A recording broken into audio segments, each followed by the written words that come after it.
Well, it's official. I had my first internet troll on LinkedIn.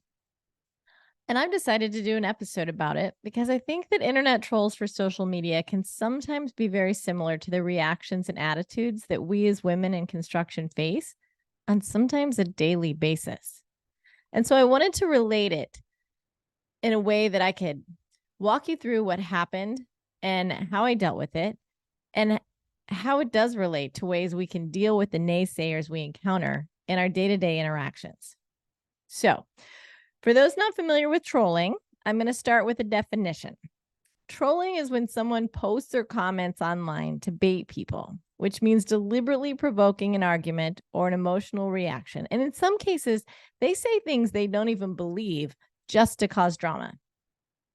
And I'm going to admit, I don't know for sure that this person and situation really fits the definition of troll, but their comment definitely provoked an emotional reaction for me. So here's what happened. For Construction Inclusion Week, I created a post that stated, job posts with gender-neutral words get 42% more applicants. This is a statistic that I found on Zippia.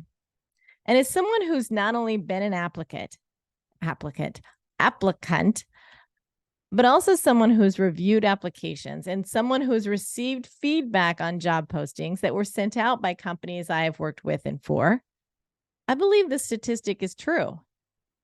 Job posts with gender neutral words do get 42% more applicants. One of the comments that I received on this post through LinkedIn made it very clear that the person commenting disagrees with the need to discuss equality for women in general and instead feels everyone just needs to focus on hiring and promoting the best candidate for the job. My initial reaction was, yeah, I totally agree. We need to be focusing on hiring and promoting the best candidate for each job. The problem is that because sexism still exists and unconscious biases are still unconscious, the best candidates are not always being hired and promoted. Hence the need for education, which was the intention of my post. My second reaction to his comment was, oh, I want to have a conversation with this person. Because I'm someone who loves to have conversations with people that have different opinions than mine. I learn from people who have opposing opinions. It helps me learn how others think or better understand the opposing view. So that was what I wanted to do. I wanted to have a conversation with him. But I also know that that kind of conversation is only beneficial. It's only productive if both people are open-minded and open to hearing and learning different perspectives. And since I didn't know this person and we didn't have any mutual connections, I had no idea whether he would be open to this type of conversation. So I did what I knew to do, and I LinkedIn stalked him. I took a look at his profile to see what his experience in construction was, and more importantly, read through his posts and his comments on other people's posts to get a feel for where he stood on issues and to get a feel for his level of open-mindedness. It did not take me long to come to the conclusion that this person most likely would not be open to learning an opposing view and instead would just want to make sure that I heard his. So I decided not to engage. I don't want to caveat for a second. If I had chosen to engage, if I had found him to be someone, if my research had in some way made me think that he would be open-minded to a conversation with both of us, I would have private messaged him and asked him if he would be interested in having a phone conversation. This is not an engagement for me, would not have been message him back through comments and start that. But anyway, this is where I want to shift the conversation to how we interact with naysayers in our day-to-day interactions. When comments are made or a conversation is started that raises our defenses because it appears to be contradictory to the manner in which we feel women should be viewed and or supported in our industry, we got to do our best to avoid the immediate knee-jerk reaction. 99 times out of 100, and that's my own statistic, our knee-jerk reaction will not change their opinion, nor will it lead to a productive conversation.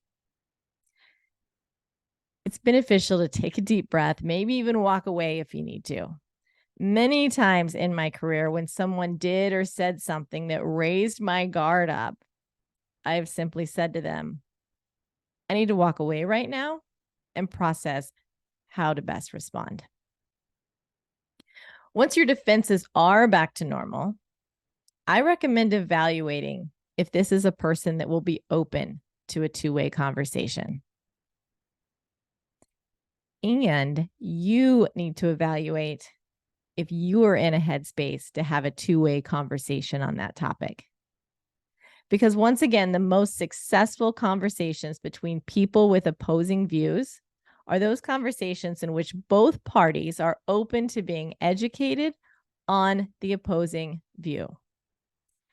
Educate and be educated. If your gut tells you that this could be a productive conversation with the person that raised your defenses, then set up the conversation. Setting it up, meaning take time, make space for the conversation. Don't just spring it on someone. Let them know that your goal is to hear their side and for them to hear yours. Once again, educate and be educated. You have to figure out why. Why do they feel we should no longer be talking about women's equality? Or why do they feel women are already treated equal? Or why do they get irritated by women's only groups? It's their responses to these questions or questions such as these that we can use to alter the way we deliver our message. If we can tailor our message in a way that speaks to the frustrations of others, we can lower the walls between us and we can make real progress. But both parties have to be willing to educate and be educated. And when there is an agreement to do such, I just ask that you approach the conversation remembering that if you are hoping to change their mind, you have to be open to hearing their side. You have to hear their perspective. Their perspective may change the way you see the thing that you disagree about. Once you understand where they are coming from and they understand where you are coming from, it's then that you can work together to make change that benefits everyone.